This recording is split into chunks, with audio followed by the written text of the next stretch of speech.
நெய் எடுத்துட்டு வா. நெய் எடுத்துட்டு வா. நெய் எங்க வாடா வாடா. சி ஒரு இன்ட்ரெஸ்டிங்கான இன்சிடென்ட் அண்ட் இன்ட்ரெஸ்டிங்கான இன்ஃபர்மேஷன் அண்ட் உங்களுக்குமே இந்த ப்ரிலிம்ஸ் கிளியர் பண்ணுறதுக்கு ரொம்ப யூஸ்ஃபுல்லான ஒரு கண்டென்ட்டை தான் இந்த வீடியோ ஃபுல்லாக பாருங்கள். Right, fine. ஸோ இன்றைக்கி மார்னிங் வந்து சோஷியாலஜி கிளாஸ் முடிச்சுட்டு அரௌண்ட் ஒரு 12:15 நான் கீழே இறங்கி வந்தேன். வந்து ஒரு 12:30 12:45 இருக்கும். ஒரு பையன் மத்தியானம் ஜிஎஸ் டெஸ்ட் பேட்ச் எழுதணும், மெயின்ஸ் டெஸ்ட் எழுதுறதுக்காக வந்திருந்தான். அவன் வந்தப்போ சாரை பார்க்கணும் அப்படின்னு சொல்லிட்டு ஃப்ரண்ட் ஆஃபீஸில் பெர்மிஷன் கேட்டு உள்ளே வந்தார். அந்த பையன் வரும்போது 2-3 கிளிப்பிங்ஸ் எல்லாம் கொண்டு வந்தார். என்ன கொண்டு வந்தார் அப்படின்னு எனக்கு ஃபஸ்ட்டு தெரில. வந்துட்டு சார் உங்கள்கிட்ட பேசணும் சார் அப்படின்னு சொல்லிட்டு கையில் கொஞ்சம் நியூஸ் பேப்பர் கிளிப்பிங்லாம் வச்சு ஃபோல்ட் பண்ணி வச்சுருந்தார். அப்புறம் சொல்லுங்கள் என்னப்பா அப்படின்னேன். அவர் சொன்னார், சார் நான் தான் சார் ஒரு தப்பு பண்ணிட்டேன் அப்படின்னாரு. எனக்கு ஃபஸ்ட்டு அது என்ன சொல்ல வர்றாருன்னே புரியலை. என்னப்பா ஆச்சு அப்படின்னேன். இல்லை சார், நீங்கள் சண்டே நம்ம டெஸ்ட்டு 5ல் ஒரு கொஸ்டின் கேட்டிருந்தீங்க இல்லையா, அந்த A2 A1 கொஸ்டினை நான் அன்றைக்கி தப்பாக பண்ணிட்டேன், ஆன்சர் பண்ண முடியலை, கரெக்டாக ஆன்சர் பண்ண முடியலை சார். அதுக்கப்புறம் நான் சண்டே நைட்டு போயிட்டு ரூமில் நியூஸ் பேப்பர் எடுத்து படிக்கிறேன். சண்டே அன்னைக்கு நியூஸ் பேப்பரில் காலையில் அமுலோட அட்வர்டைஸ்மெண்ட்ஸ் ஒன்று பெருசாக கொடுத்துருந்தாங்க. இந்த கீயை பற்றின ஒரு அட்வர்டைஸ்மெண்ட்ஸ், அமுல் கீயோட ஃபீச்சர்ஸ் பற்றி ஒரு அட்வர்டைஸ்மெண்ட் கொடுத்துருந்தாங்க. நான் வந்து அந்த டெஸ்ட் 5ல் கொஸ்டின் நம்பர் 57ல் ஒரு கொஸ்டின் கேட்டிருந்தேன். இந்த மாதிரி கீயில் வந்து A1 A2 இருக்குது, இந்த மில்க் ப்ராடக்ட்ஸ்லாம் சொல்கிறாங்க. அந்த A1 A2னா என்ன, ப்ரோட்டீன், ஃபேட், அது மாதிரி ஒரு சில ஸ்டேட்மெண்ட் பேஸ்ட் ஒரு கொஸ்டின் ஒன்று கொடுத்துருந்தேன். அண்ட் அந்த கொஸ்டினை தான் அந்த பையனும் ரெஃபர் பண்ணி சொன்னான். இந்த திருப்பதி லட்டு பிரச்சனை வந்து நெய் பிரச்சனை வந்தாலும் வந்துச்சு. ஏதோ இந்த வடிவேலு ஜோக்கில் கணபதியர் பேக்கரி மாதிரி பேக்கரி வச்சேன், எல்லோரும் வெண்ணெய் வேணும் நெய் வேணும் உயிர் எடுத்துட்டாங்கன்னு ஒரு ஜோக் வரும். அந்த மாதிரி இந்த பிரச்சனை வந்தாலும் வந்துச்சு. எல்லா கம்பெனியும் ஏன் நெய் தான் சுத்தமான நெய்னு வரிசையாக ஒரு ஃபியூ டேஸாக நான் அட்வர்டைஸ்மெண்ட்ஸ் பார்த்துட்ருக்கேன். அந்த மாதிரி சண்டே வந்து அமுல் போட்டிருந்தாங்க. ஐ திங்க் இன்றைக்கி GRB கூட ஏதோ ஒரு ஆட் போட்டிருந்தாங்க, பார்த்தேன். ஸோ இப்போ இந்த ஆடில் வந்து பார்த்திங்கன்னா அந்த A1 A2 அப்படின்னா மீனிங்னா அதுக்கெல்லாம் எக்ஸ்ப்ளனேஷன்லாம் கொடுத்துருக்காங்க. அண்ட் இது வந்து நம்ம டெஸ்ட் நம்பர் 5 இந்த ப்ரிலிம்ஸ் 2025 டெஸ்ட் பேட்ச்க்கான டெஸ்ட் நம்பர் 5ல் கொஸ்டின் நம்பர் 57 கேட்டிருந்தோம். என்னைக்கு சண்டே. அண்ட் சண்டே மார்னிங் ஹிந்துவில் ஆடாக வந்தது. அது எனக்கும் தெரியாது. அந்த பையன் வந்து இன்றைக்கி சொன்ன பிறகு தான் எனக்கே தெரியும் சண்டே ஹிந்துவில் அது ஆடாக எக்ஸ்ப்ளனேஷனாக வந்திருக்கு அப்படின்ட்டு. அண்ட் இன்ஃபேக்ட் என்னென்னா நம்மளோட நியூஸ் பேப்பர் கவரேஜ் வந்து பார்த்திங்கன்னா August 15 to 30 இந்த டெஸ்ட் 5க்கு. அண்ட் இதே ஒரு நியூஸ் வந்து FSSAI வந்து August around 23rd or 24th வந்து ஒரு FSSAI நோட்டீஸ் கொடுத்துருந்தாங்க. எல்லா milk products ghee marketing companies எல்லாமே A1 A2ங்கிற லேபிளில் தூக்குங்க, அது தப்பான ஃபேக் மார்க்கெட்டிங், மிஸ்லீடிங் அட்வர்டைஸ்மெண்ட்ஸ் அப்படின்னு சொல்லி FSSAI வந்து ஒரு அட்வர்டைஸ்மெண்ட். இன்ஃபேக்ட் அமேசான்லாம் போனீங்கன்னா இந்த வேதிக் கீ அது இதுன்னு இருக்கும். அவங்களாம் என்ன A2 கவ், A2 கீ, ஆர்கானிக் கீ எல்லாத்துலேயும் A2 ஒன்று சேர்த்து தான் போடுறாங்க. ஸோ அதை தான் வந்து FSSAI என்ன சொன்னாங்க, அப்படிலாம் பண்ணாதீங்க, ஃபேக் மார்க்கெட்டிங் பண்ணாங்க, எல்லோரும் அந்த லேபிளை தூக்குங்க அப்படின்னு சொல்லியிருந்தாங்க. அண்ட் அந்த நியூஸை பேஸ் பண்ணி தான் நான் டெஸ்ட் பேப்பரில் கொஸ்டினாக கேட்டிருந்தேன்.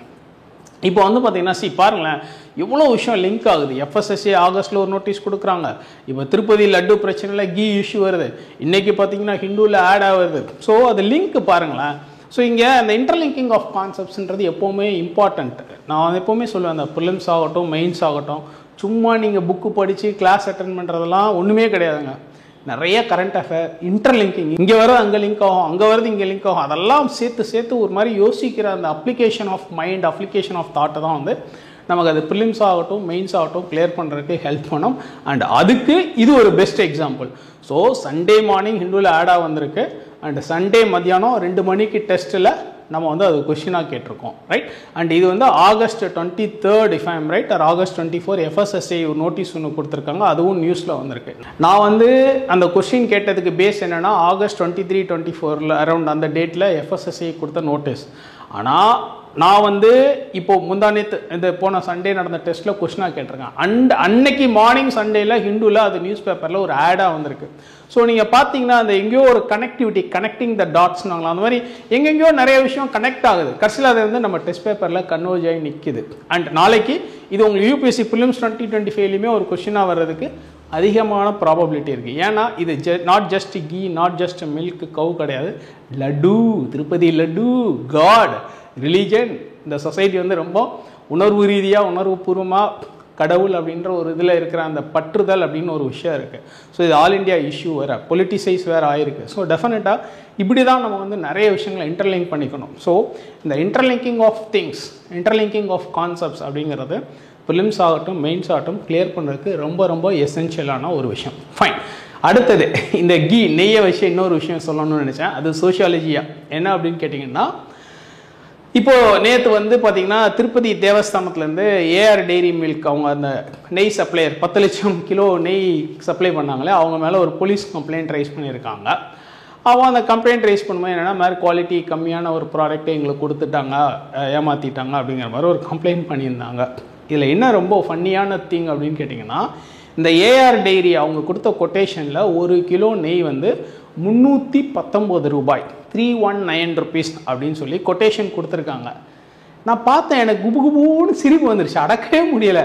ஏண்டா நல்லெண்ணெய் இதயம் நல்லெண்ணெய் 400 ரூபா சொல்கிறான் லிட்ரு, இவன் எப்படா நெய்யை வந்து 319 ரூபாய்க்கு கொடுப்பா அப்படின்னு யோசிச்சு பார்த்தேன். அப்புறம் தான் எனக்கு ஒரு விஷயம் புரிஞ்சிச்சு. என்ன அப்படின்னு கேட்டிங்கன்னா, இந்த கவர்மெண்ட் டெண்டர் ப்ராசஸில் எப்பவுமே அந்த லீஸ்ட் கோட்னு ஒரு இதுக்கு வந்து ப்ரையாரிட்டி கொடுப்பாங்க. ஸோ அப்போ மேபி இந்த ஏஆர் டெய்ரி என்ன பண்ணியிருப்பாங்கனாக்கா, அந்த டெண்டரில் ஆர்டரை எடுக்கணுன்றதுக்காக லீஸ்ட் கோட்டு கொடுக்கணும். ஏன்னா இப்போது நிறைய கம்பெனிஸ், நந்தினி கீ, கர்நாடகாவில் ஒரு கம்பெனி நந்தினி, அவங்கெல்லாம் வந்து கம்பீட் பண்ணியிருக்காங்க. பட் அந்த காம்படிஷன்லாம் ஓவர்டேக் பண்ணி ஏஆர் டெய்ரிக்கு அந்த ஆர்டர் போயிருக்கு. பிகாஸ் ஏஆர் டெய்ரி வந்து லீஸ்ட் கோட் கொடுத்துருக்காங்க 319 ரூபா. நீங்கள் ஜஸ்ட் இமேஜின் பண்ணி பாருங்கள், மார்க்கெட்டில் நார்மலாக ஒரு ஸ்டாண்டர்டான நல்ல ஒரு பிராண்டட் ப்ராடக்ட் கீ வந்து 1 கிலோ 500 600 விற்கிறாங்க, இல்லை சிலது 700 வரைக்குமே விற்கிறாங்க. சரிங்களா? அண்ட் நார்மலாக ஒரு இதயம் நல்லெண்ணெய் 400 வருது 1 லிட்டர். அப்படி இருக்கும்போது இவங்க 1 லிட்டர் கீ 1 கிலோ கீ வந்து 319 அப்படின்னு சொல்கிறது எந்த வகையில் லாஜிக்? யோசிச்சு பாருங்கள். அப்போது இவங்க என்னன்னா, அந்த டெண்டரை எடுக்கணும், அந்த கான்ட்ராக்ட் நமக்கு வந்துடணும் அப்படின்றதுக்காக ஏதோ ஒரு கோல்மால் வேலைகள்லாம் பண்ணியிருக்காங்க. அது நல்லாவே கிளியராக தெரியுது.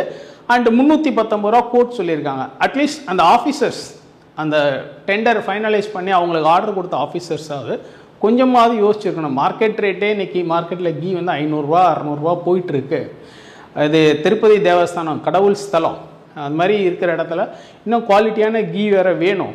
எப்படிடா அவன் 319 கொடுப்பான்? அப்போ ஏதோ சம்திங் இருக்கும்ல அப்படின்னு அந்த ஆஃபீஸர்ஸாவது யோசிச்சிருக்கணும். லாஜிக்கலாக யோசிக்கிற எல்லா ஆஃபீஸருமே இதை யோசிக்கணும் இல்லைங்களா? அவங்க எப்படி யோசிக்காமல் பண்ணாங்க? இல்லை ஏதாவது கரப்ஷன் பிரைபிங் வேலை நடந்திருக்குமா அப்படின்னு எனக்கு தெரில. மேபி நடந்திருக்கிறதுக்கு அதிகமான வாய்ப்புகள் இருக்குன்னு தான் நான் நினைக்கிறேன். ஸோ அப்படி பண்ணும்போது என்னன்னா, அந்த டெண்டர் அந்த லோயஸ்ட் கோட் லீஸ்ட் கோட்டுக்கு அந்த டெண்டர் வந்து கொடுத்துருக்காங்க. இப்போ அந்த லீஸ்ட் கோட்டு கொடுத்ததுனால தான் இவ்வளோ பிரச்சனை. அன்றைக்கி அவங்க வந்து கரெக்டான ரேட் என்னப்பா, நீ 5 ரூபா எக்ஸ்ட்ரா கூட வாங்கிக்கோ, எனக்கு திருப்பதி தேவஸ்தானத்துக்கு பெஸ்ட்டு குவாலிட்டி நெய்யாக கொடுத்துரு, இதிலலாம் நான் காம்ப்ரமைஸே பண்ண முடியாது அப்படின்னு சொல்லி அவங்க கொஞ்சம் ஸ்ட்ராங்காக நின்றுருந்தாங்கன்னா அது வேறு மாதிரி இருந்திருக்கும். ஸோ கவர்மெண்ட்டில் எப்போவுமே இந்த டெண்டரிங் ப்ராசஸில் இந்த மாதிரி நிறைய விஷயம் இருக்குது. டெண்டர்ஸ் பற்றி பேசுறதுனாலே நான் ஒரு 1000 வீடியோ போடலாம், ஏன்னா அவ்வளோ கண்டென்ட் இருக்குது. ஏன்னா நான் கவர்மெண்ட் டிபார்ட்மெண்ட்டில் ஒர்க் பண்ணதுனால, அதுவும் குரூப் 1 ஆஃபீஸராக இருந்ததுனால எனக்கு அந்த எக்ஸ்போஷர் இருக்கனால சொல்கிறேன். நிறைய இருக்குது டெண்டரில் என்னென்ன மாதிரி மால் ப்ராக்டிசஸ் நடக்குது அப்படின்றதுக்கு. சரிங்களா? ஃபைன். சரி, இப்போ இது எதுக்குடா இங்கே சொல்கிறோம் அப்படின்னு கேட்டிங்கன்னா, ஃபர்ஸ்ட் திங் இதை வந்து நாளைக்கு நீங்கள் கேஸ் ஸ்டடியாகவே எதிர்பார்க்கலாம். ஏன்னா திருப்பதி தேவஸ்தானத்தோட ஹெட் வந்து ஒரு ஐஏஎஸ் ஆஃபீஸர் ஷியாமலா பிரசாத்.